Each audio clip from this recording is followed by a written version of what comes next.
April 8, 1943. 27,000 feet above the thin clouds over Caen, France, a quiet morning sky about to become a laboratory of industrial warfare. Oberleutnant Ralf Herrmarschen of Jagdgeschwader 26 adjusted his oxygen mask and smiled behind it. Through the canopy of his Focke-Wulf 190A5, he saw them, the clumsy silhouettes climbing from below, shimmering in the sunlight like chrome-plated whales. Die Amerikaner haben uns Milchkannen geschickt. He laughed into the radio.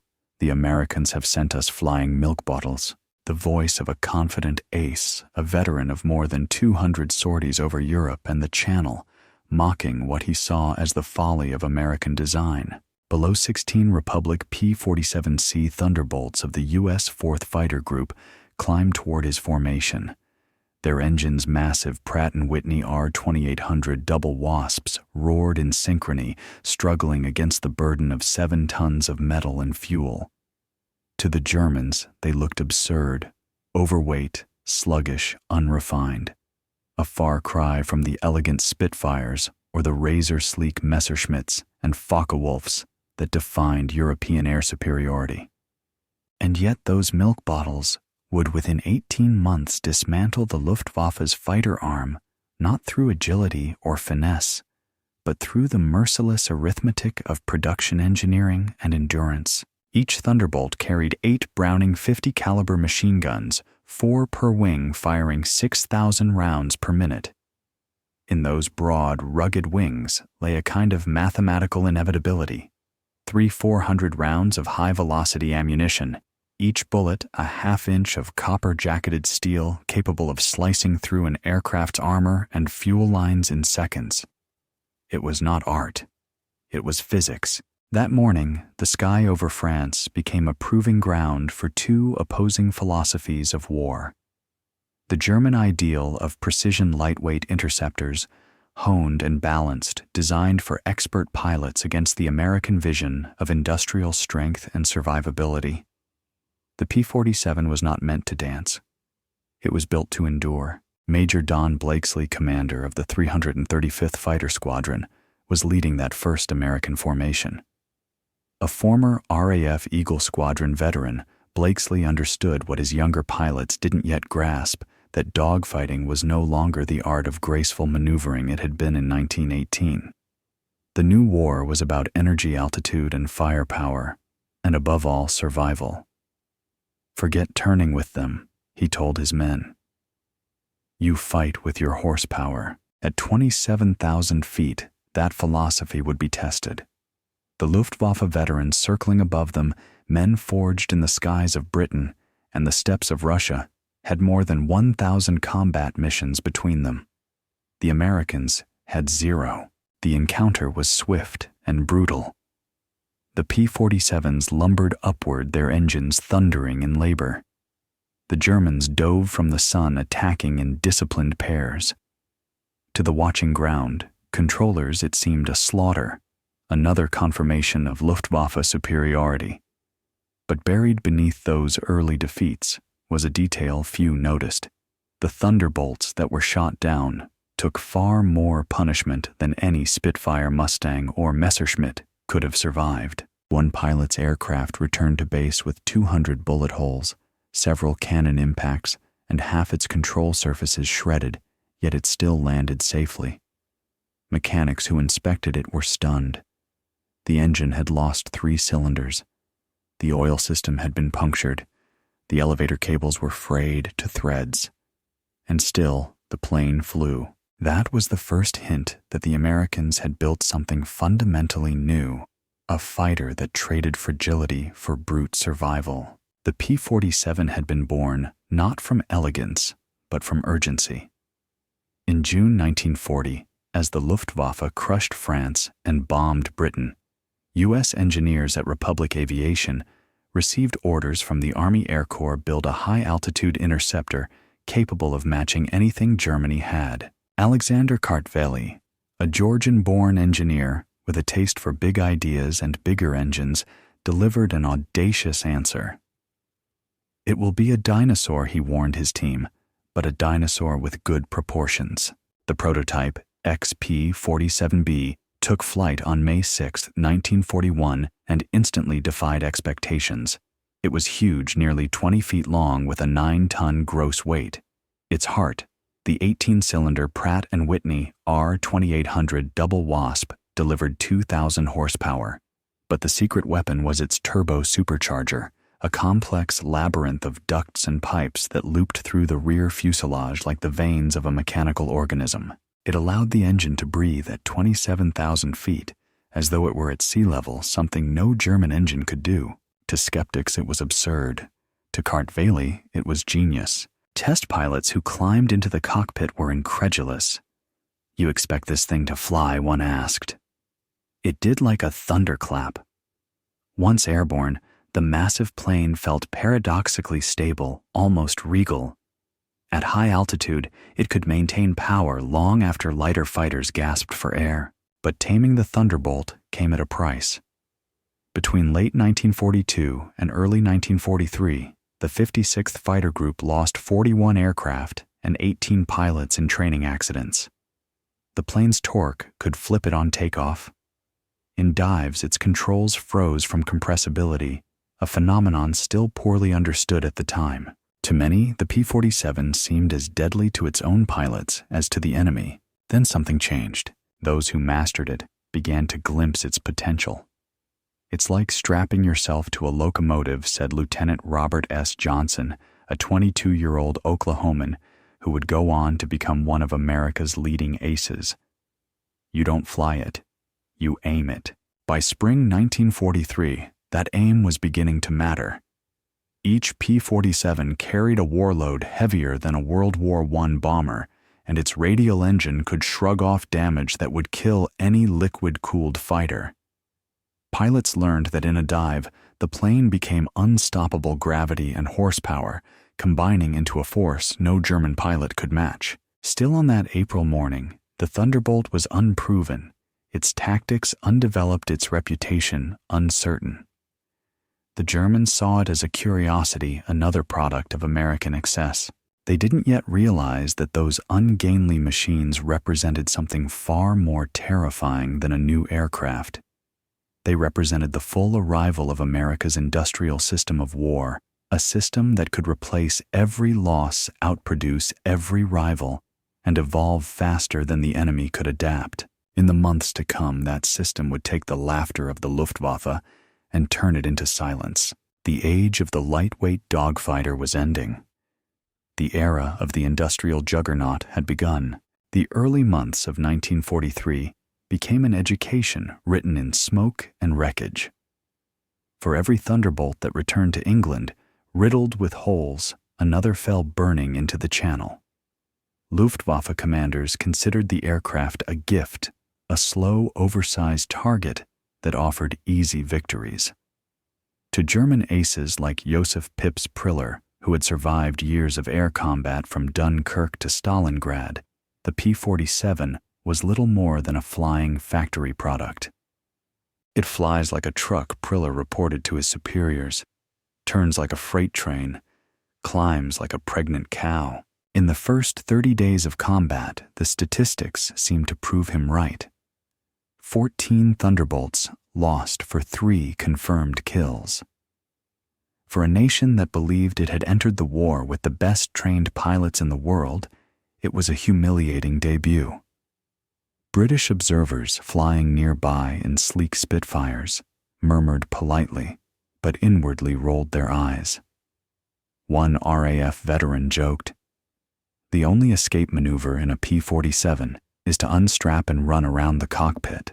But the Americans were learning, and the lessons they absorbed were shaping not only a new tactic, but a new philosophy of air power itself. Beneath the surface, something remarkable was happening.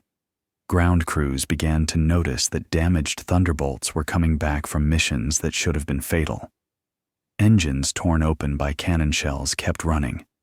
Control cables half severed still responded. Hydraulic fluid leaked like blood, yet the planes landed. Pilots who should have been killed were walking away from crash landings, grinning through oil and smoke. Lieutenant Robert Johnson's aircraft was one such miracle. After a dogfight near Rouen, his P-47 returned, riddled with 21 cannon holes and over 100 machine gun hits. Mechanics counted them one by one, shaking their heads in disbelief. The wings were shredded, the canopy was fractured, and yet the aircraft had held together long enough to limp home. It was a discovery that changed everything. Unlike the liquid-cooled engines used in German fighters vulnerable to a single hit that punctured their coolant lines, the Thunderbolt's radial engine was an armored beast. It had no coolant system to fail, no fragile glycol network to bleed away life. Even when cylinders were shot out, the rest kept turning. The massive air-cooled design inherited from America's industrial obsession with reliability gave the P-47 something no European fighter possessed: survivability. For German pilots used to seeing their enemies disintegrate after a burst of cannon fire, this was deeply unsettling. The turning point came on June 26, 1943, in the skies over Le Touquet, France. Second Lieutenant Robert S. Johnson, the farm boy from Oklahoma, who had once described the Thunderbolt as a locomotive, found himself in the middle of an ambush. 16 Focke-Wulf 190s dove out of the sun. Johnson's aircraft flying rear guard was caught first. In seconds, his canopy shattered. The fuselage erupted in sparks and flame. 2 20mm shells exploded in his cockpit. He was wounded in the leg and face, his control panel bleeding hydraulic fluid like a fountain. He reached for the canopy handle, it wouldn't budge. A cannon shell had fused the track shut. Trapped inside a dying aircraft 27,000 feet above France, Johnson could do nothing but ride it down. The burning P-47 tumbled, shuddered, then impossibly stabilized. Johnson leveled off, bleeding and half-blind. He turned west, praying the engine would hold. Moments later, a lone Focke-Wulf 190 appeared behind him. The German pilot, seeing the crippled Thunderbolt limping home, decided to finish the job. He fired burst after burst, 4 Cannon II heavy machine guns. The rounds tore through Johnson's wings and fuselage, yet the American aircraft kept flying. Then something extraordinary happened. The German pilot, out of cannon shells, pulled alongside his prey. Johnson could see him clearly, young blonde, perhaps 22. The man stared eyes wide at the half-destroyed Thunderbolt that refused to die. He saluted, rolled away, and disappeared into the clouds. Johnson's plane made it back to England, trailing smoke the entire way. When mechanics counted the holes, they stopped at 200. The engine was wrecked, the fuselage torn apart, the armor plate scorched. But the aircraft had done the impossible. It wasn't just survival, it was revelation. Engineers studying the wreckage realized the P-47's design philosophy had accidentally produced something ahead of its time, a flying fortress disguised as a single-seat fighter. The radial engine, thick armor, and redundant systems combined into a level of durability unmatched in the air war. For German intelligence, the news was a shock. Reports from Jagdgeschwader 26, the same squadron that had mocked the Thunderbolt, described an aircraft that endured cannon fire equivalent to total destruction. Headquarters dismissed the reports at first. No aircraft can sustain such damage, they said. But the testimonies kept coming. By midsummer 1943, the laughter stopped. On the American side, survival was no longer the goal. Dominance was. Lieutenant Colonel Hub Zemke, commanding the 56th Fighter Group, issued a blunt order to his men. Don't turn with them. Don't climb with them. Use your weight. Use your power. Use your guns. The Thunderbolt's greatest weakness, its weight, became its weapon. In a dive, nothing could touch it. From 30,000 feet, it could reach speeds over 550 miles per hour, faster than any German fighter could follow without tearing itself apart. This discovery birthed a new style of combat: boom and zoom. Instead of circling and twisting like duelists of the Great War, Thunderbolt pilots now fought like artillerymen. They would climb high above their opponents, roll inverted, and dive at terrifying speed. At the bottom of the dive, they unleashed the full fury of their 8 Browning guns, a storm of fire that shredded anything in its path. Then they pulled out, climbing back into the sun before the enemy could respond. Captain Walker Bud Mahurin called it the Thunderbolt turkey shoot. German pilots trained in the art of turn fighting found themselves annihilated before they could react. The American formations were disciplined, their attacks coordinated through radio control and radar direction from England. What had begun as improvisation became doctrine industrial precision applied to aerial combat. Each trigger pull represented not just individual skill, but an entire nation's manufacturing power. The factories in Connecticut, Missouri, and Long Island, churning out ammunition engines and airframes faster than the Luftwaffe could destroy them. By the autumn of 1943, the Luftwaffe began to realize it was fighting not an air force, but an economy. The P-47 Thunderbolt had turned from a punchline into a statement, a metal embodiment of the United States itself, heavy, loud, wasteful in appearance, but impossible to stop once it gained momentum.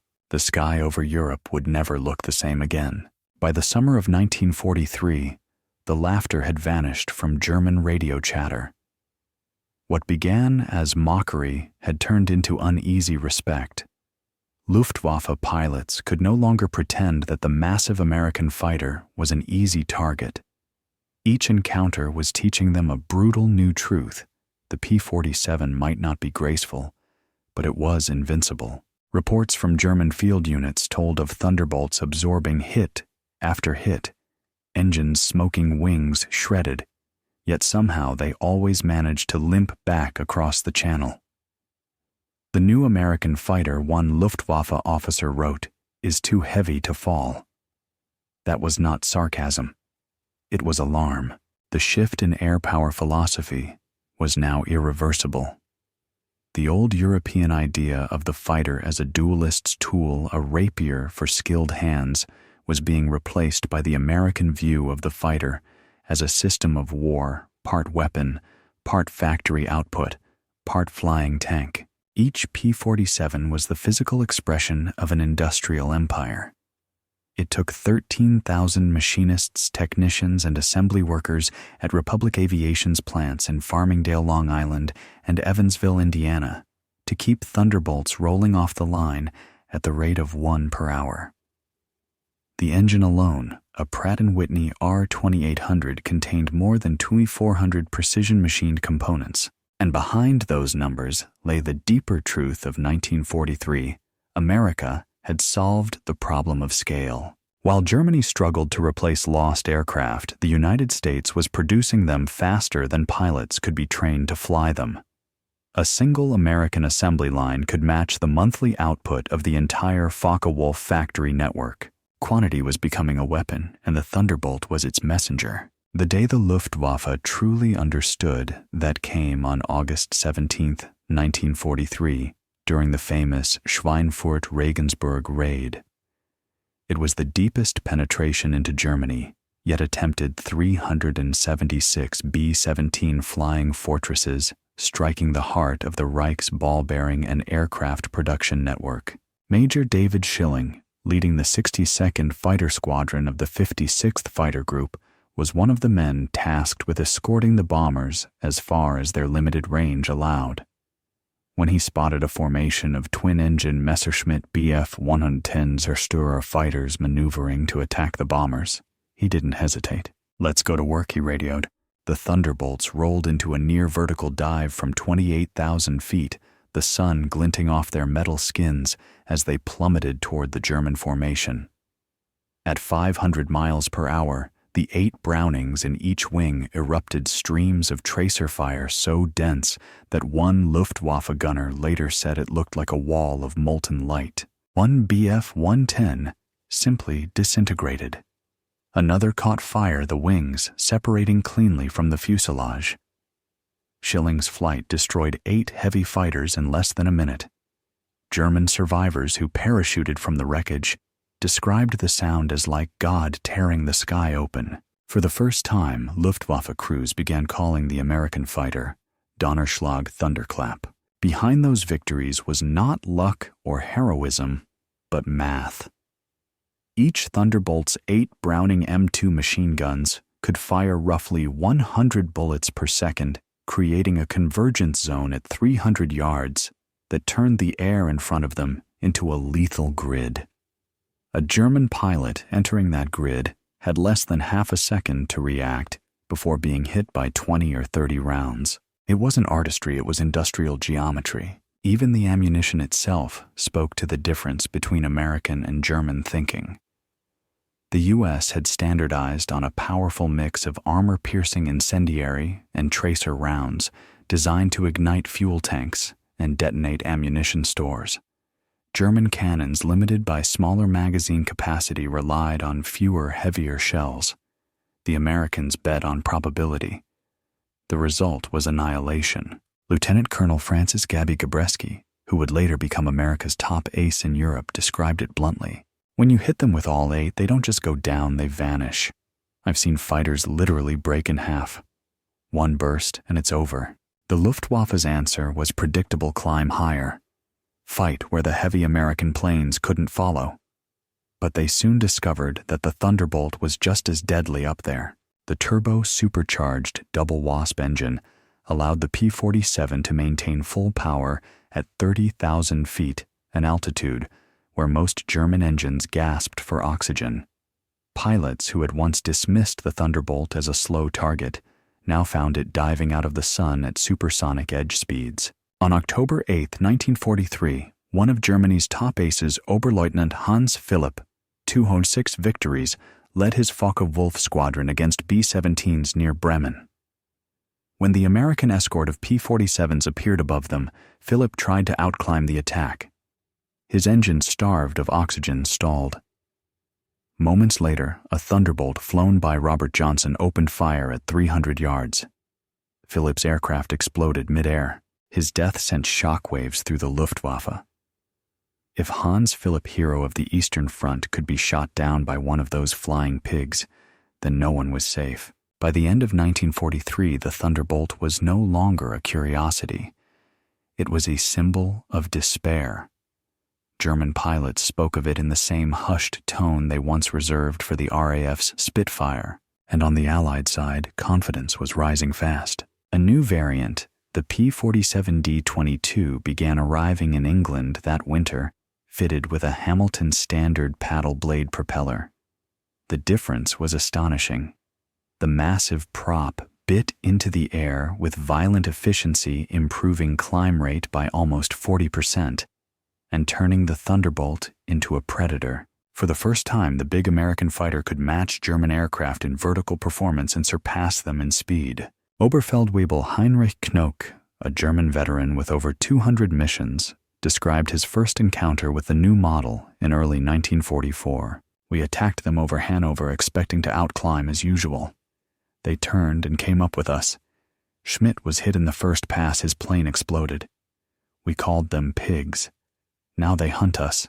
The Thunderbolt had become more than a fighter. It was a statement of industrial intent. Each time one roared overhead, it carried with it the full momentum of the American war machine, the factories, the foundries, the laborers, the endless supply lines that stretched from Detroit to Dover, to the Luftwaffe, that sound. The deep, pulsing roar of a turbocharged radial engine became the most terrifying sound of the war. It meant the sky belonged to America. By early 1944, the P-47 Thunderbolt had crossed the line from experimental curiosity to industrial weapon, and the Germans knew it. The transformation was mechanical, psychological, and total. The new paddle blade propeller gave the Thunderbolt an entirely different personality. Gone was the sluggish climber of 1943. The aircraft now clawed for altitude with a roar that seemed to shake the air itself. At full power, the R-2800 engine turned those massive blades into near supersonic scythes. Ground troops below could hear them long before the planes appeared. The sound earned a name whispered across occupied Europe: Donnerschlag, the thunderclap. German pilots, once smug in their altitude advantage, began encountering something terrifying. The Thunderbolts could now follow them wherever they tried to flee. Oberfeldwebel Heinrich Knoke of Jagdgeschwader 11 wrote in his diary after a February 1944 mission near Hanover, "We bounced a formation near the clouds. They turned into us and climbed with us. Impossible." Schmidt tried to disengage. They followed him to 30,000 feet. His plane exploded. "These are not the same machines we mocked last year." The Allied command had noticed the shift too. With the introduction of external fuel tanks, the P-47's range jumped past 1,000 miles. It could now escort bombers deep into Germany to Leipzig, to Berlin itself. For months, Luftwaffe planners had counted on the bombers outflying their escorts, leaving them vulnerable to swarms of interceptors. That strategy evaporated overnight. Wherever the B-17s went, the Thunderbolts followed higher, faster, and louder. The German response was desperation masked as doctrine. Fighter groups were ordered to target the bombers and ignore the escorts. But to reach those lumbering formations, they had to fly straight through the P-47's wall of fire. Survival became a lottery. Major Günther Rahl, one of Germany's highest-scoring aces with 275 kills, later described what that meant. "We saw them above us, fat silhouettes against the sun. Someone said, 'Here come the flying pigs.' Nobody laughed after the first pass. They came down like an avalanche. You heard the guns before you saw the tracers, a continuous roar like tearing metal. 3 of our fighters vanished in seconds. The air itself seemed to burn. The Thunderbolts' 8 Brownings poured out destruction at a scale no one in the Luftwaffe had imagined possible. Each weapon fired 13 rounds per second, mixing armor-piercing incendiary and tracer rounds designed to ignite anything they struck. A half-second burst from a single Thunderbolt could put 80 bullets into a space the size of a car. A full squadron's volley could erase a flight of enemy aircraft before they even finished their roll. Unlike the cannon-armed German fighters, which carried barely 120 rounds per gun, the P-47 could sustain fire for more than 30 seconds. In an era where dogfights were measured in seconds, that was an eternity. The Luftwaffe called it unfair. The Americans called it logistics, and logistics were what America did best. When the Allied invasion of France began in June 1944, the Thunderbolt revealed its final evolution from air superiority fighter to flying artillery. Each could carry 2 1,000-pound bombs and 10 5-inch high-velocity rockets. Oberst Hans von Luck, commanding the 125th Panzergrenadier Regiment near Caen, saw the first wave himself. They came in so low you could see the pilot's face. The roar of the engines, the shriek of rockets, it was like the sky itself had turned against us. A column of our trucks simply ceased to exist. 1 pass. 20 vehicles. Nothing left but fire. To the German soldiers on the ground, the Thunderbolt wasn't a plane. It was judgment. They called it the Jabo, short for Jagdbomber fighter bomber, but the name carried something deeper fear. By D-Day, over 500 P-47s blanketed the Normandy beaches. They flew in layers, one group strafing another, circling high, another ready to pounce on any German aircraft daring to approach. Pilots later joked that they were stacked like pancakes from sea level to 30,000 feet. For the Germans below, it was a nightmare. Oberleutnant Wolfgang Fischer, one of only 3 Luftwaffe pilots who reached the beaches that day, recalled, "We tried to break through at dawn, 12 of us. I was the only one to return. The Thunderbolts were waiting at every altitude. You couldn't climb over them. You couldn't dive under them. Their guns turned our fighters into aluminum rain." The numbers that followed defied belief. In June 1944 alone, 9th Air Force Thunderbolts destroyed 651 locomotives, 3 847 trucks, 5 12 tanks, and more than 4,500 horse-drawn vehicles. German units learned to move only at night, not because of Allied bombers, but because of Thunderbolts hunting in daylight. Any glint of sunlight on steel was a death sentence. Even the feared 88mm flak guns, once Germany's most reliable defense, struggled to track the P-47s screaming in at over 400 miles per hour. By midsummer, the Luftwaffe was being ground out of existence not in grand dogfights, but in the slow mechanical destruction of its infrastructure. The Thunderbolt had become the physical embodiment of America's overwhelming strategy attrition by abundance. In the Pacific, the story repeated itself in a different key. The 348th Fighter Group flying from New Guinea discovered that the P-47 thrived in the tropical heat and long distances. Colonel Neil Kirby led one of the most remarkable missions of the campaign on October 11, 1943. 4 Thunderbolts faced 40 Japanese fighters over Wewak. Kirby shot down 6 himself and came home with bullet holes peppering every surface of his plane. Japanese ace Saburo Sakai later wrote, "We called them monsters. Our 20mm shells did nothing. I hit one many times, it kept flying. When they fired back, it was like a flood of fire." The Japanese, who had once ruled the Pacific skies with nimble zeros, now faced a machine that ignored their entire doctrine of agility and precision. A new version, the P-47N, stretched its wings and its range to 2,350 miles. It could escort B-29s all the way to Japan and back. The short-legged brute of 1943 had evolved into a long-range strategic weapon. By 1945, the Thunderbolt's legend was cemented. Even the jet-powered Me-262s of the dying Luftwaffe could not escape it. The jets were faster, yes, but they had to slow to attack. That was when the Thunderbolt struck. On November 27, 1944, Lieutenant Colonel John C. Meyer of the 352nd Fighter Group dove from 28,000 feet on an Me-262, taking off near Akmer. His gun spoke once. The jet disintegrated mid-air.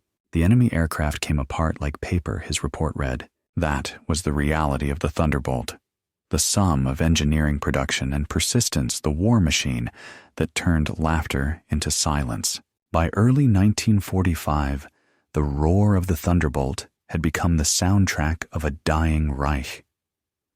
What began as a technical experiment had evolved into a symbol of inevitability, a metallic storm that no tactic or innovation could resist. In the skies over Europe, the Luftwaffe was a shadow of its former self. Fuel was scarce, training was minimal, and pilots were being sent into combat with barely 100 hours in the air. Against them came waves of American fighters crewed by veterans who had survived 2 years of unbroken air war. The balance was not just tilted, it was obliterated. January 1st, 1945, Operation Bodenplatte. Germany's last desperate attempt to seize back the skies. Nearly 900 German aircraft launched a surprise assault on Allied airfields across Belgium and the Netherlands. At the Y-34 airfield near Metz, home of the 365th Fighter Group, the first bombs and shells tore through parked P-47s, setting off fuel fires and detonating ammunition. 22 Thunderbolts were destroyed in minutes. For a brief moment, the Luftwaffe pilots believed they had achieved vengeance. Smoke filled the sky. Hangars burned, mechanics scrambled for cover. Then, as the surviving German aircraft turned for home, the true weight of the American system revealed itself. Major George Brooking, commanding officer of the 365th, stood amid the wreckage. A captured German pilot brought in bleeding and furious, pointed at the burning wrecks and sneered. "What do you think of that?" Brooking didn't hesitate. "By tomorrow, we'll have 40 new ones," he said. "How long will it take you to replace your pilots?" Within 48 hours, the flight line was filled again. Factory-fresh P-47D-40s flown in from depots in England. The Germans had destroyed airplanes. The Americans had destroyed Germany's ability to make more. In total, the Luftwaffe lost 271 aircraft and more than 200 irreplaceable pilots in Bodenplatte. The Allies lost 134, all replaced within a week. It was not a battle, it was a demonstration. By then, Republic Aviation's factories had become monuments to industrial rhythm. At Farmingdale, Long Island, and Evansville, Indiana, workers built a new Thunderbolt every hour. 15,683 in total by war's end. The numbers seemed almost obscene. Each aircraft required 65,000 individual parts, 8 miles of wiring, 2,000 pounds of aluminum, and 300 pounds of rubber. Yet the production lines never stopped, not even when snow buried the roads outside, not even during the fuel rationing of 1944. And the miracle was not just speed, but precision. Many of the workers had never touched an aircraft before the war. Housewives, farmhands, clerks trained in weeks to assemble machines that could climb into the stratosphere. Each torque wrench click was an act of defiance against the Reich. The women of Republic Aviation rosies in bandanas and factory aprons riveted the armor plating that would one day save a pilot's life over France. Their hands left fingerprints on the metal that would come back dented but not broken. It wasn't just a war of machines. It was a war of organization. A single P-47 sortie consumed 3,400 rounds of .50 caliber ammunition, and by mid-1944, Thunderbolts were flying hundreds of missions per day. That meant more than 10 million bullets each month, a figure that staggered even the generals. The Lake City Arsenal in Missouri produced 30 million rounds monthly to keep pace. Each cartridge was machined to tolerances measured in 10,000ths of an inch. Every link of the ammunition belt had to feed flawlessly at high G and freezing temperatures. A jammed gun meant a dead pilot. None jammed. Then there was fuel, the lifeblood of American air power. Each Thunderbolt burned 100 gallons per hour in crews up to 300 in combat. The 9th Air Force alone consumed over 25 million gallons of aviation gasoline every month. Tankers crossed the Atlantic under constant threat of U-boat attack, feeding the endless appetite of the sky. The Germans, by contrast, were grounded by scarcity. By spring 1945, Luftwaffe flight schools were shutting down for lack of aviation fuel. Training hours dropped to under 50 per pilot. Some were sent into battle with just one flight in a combat aircraft. The outcome was predetermined. American pilot training was now a machine unto itself. By 1944, the United States was graduating 30,000 new pilots each year, more than Germany had trained in the entire war. Each received over 400 hours of flight instruction before deployment. By comparison, the average German rookie in 1945 had less than 100 hours total, often on outdated trainers. Lieutenant Eugene Roberts, arriving in England that autumn, recalled, "I had 420 hours in my logbook, 75 in the P-47 alone. I'd fired at towed targets, watched gun camera film, learned to fly instruments in cloud. My first mission, I knew exactly what to do. The German I faced probably didn't even know his own gun sight calibration. This was the difference between chaos and a system, between talent and training. For the Luftwaffe, the loss of veterans was fatal. Every ace killed represented years of institutional memory erased. The replacements were boys brave but unready. In 1945, a Luftwaffe cadet might fly one combat mission before dying. Some never fired their guns. Meanwhile, the Thunderbolts were turning the German countryside into a wasteland of twisted steel. In France, Belgium, and the Rhineland highways became graveyards of armor. Each sortie struck locomotives, convoys, and bridges with mechanical precision. German troops learned to dread the sound of distant radial engines. Even tanks couldn't hide. Field Marshal Erwin Rommel, the famed Desert Fox, admitted privately, "We no longer move by day. The Jabos own the sky." The statistics told the same story. Between June 1944 and May 1945, Thunderbolt units destroyed 86,000 railway cars, 9,000 locomotives, 6,000 armored vehicles, and 68,000 trucks. In total, They flew 213,000 combat sorties, dropped 120,000 tons of bombs, and fired 135 million rounds. And through it all, the pilots came home. The P-47 achieved one of the lowest loss rates of any Allied fighter bomber, a 4.61 kill ratio in aerial combat. Even as the war drew to a close, Luftwaffe pilots whispered its name with awe and resentment. They had mocked the Thunderbolt in 1943 as a fat American mistake. 2 years later, the same men called it the Anvil of Heaven. The sky belonged to the Thunderbolt. The factories belonged to America.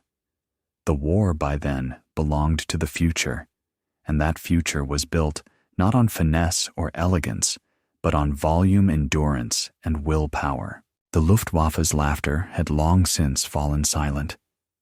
Only the sound of 8 synchronized Brownings still echoed the mechanical hymn of a nation that refused to stop building. Spring 1945. Across shattered Germany, the roar of the Thunderbolt echoed like judgment. The Luftwaffe, once Europe's symbol of mastery in the air, now existed only on paper. Its runways cratered its hangars, smoking its aces, either dead captured or grounded for lack of fuel. At Allied interrogation centers, captured German pilots began confessing what their superiors had long denied fear. Not of death, they were soldiers, but of a machine that had changed the laws of air combat. They called it the Donner Bomber, the Thunder Bomber. To them, the P-47 was not a fighter. It was an airborne siege engine, built by a nation that fought war with factories instead of finesse. The post-capture debriefings tell a story of disbelief turned to dread. April 1943. Large, unmaneuverable fighter. Inferior in all respects, except dive speed. December 1943. Exceptional high-altitude performance. Structural strength remarkable. June 1944. Dominant fighter bomber. Firepower devastating. Nearly impossible to shoot down. March 1945. Best fighter bomber of the war. Unbeatable in direct engagement. The transformation was complete, not just of a machine, but of an idea. When Republic Aviation's Alexander Cart-Valey first sketched the XP-47B, he never imagined it would become a symbol of industrial inevitability. It will be a dinosaur, he'd said, but a dinosaur with good proportions. What he built instead was a metal testament to the American mindset. If you can't outmaneuver your enemy, outbuild him out, climb him, and if necessary, outlast him. That philosophy had conquered the skies. In March 1945, the German ace Joseph Pips Priller, the same pilot who once laughed that the P-47 climbs like a pregnant cow, was interviewed for a propaganda broadcast. His words were so bleak that censors never aired them. "The Thunderbolt is the best fighter bomber ever made," he said. "Its weapons never jam its guns, never run dry. It carries bombs like a bomber and fights like a fighter. We laughed at them in 1943. We're not laughing now." He paused. "When you hear those guns, you know death has come calling." Priller's lament was more than personal. It captured the collapse of an entire belief system, the myth of German technical superiority. For years, Nazi propaganda had promised that precision and engineering genius would triumph over brute industrial mass. But in 1945, those promises lay in ruins beside the Autobahns, shattered by 50 caliber shells. By April, the Luftwaffe's pilots were teenagers, barely trained, flying worn-out machines into impossible odds. Fuel rations were so tight that many squadrons received just enough for one takeoff and one mission. Mechanics scavenged wrecked aircraft for parts. Engines were rebuilt from 3 others patched with scrap aluminum. Meanwhile, the Americans had turned warfare into logistics. Each Thunderbolt destroyed in combat was replaced within days.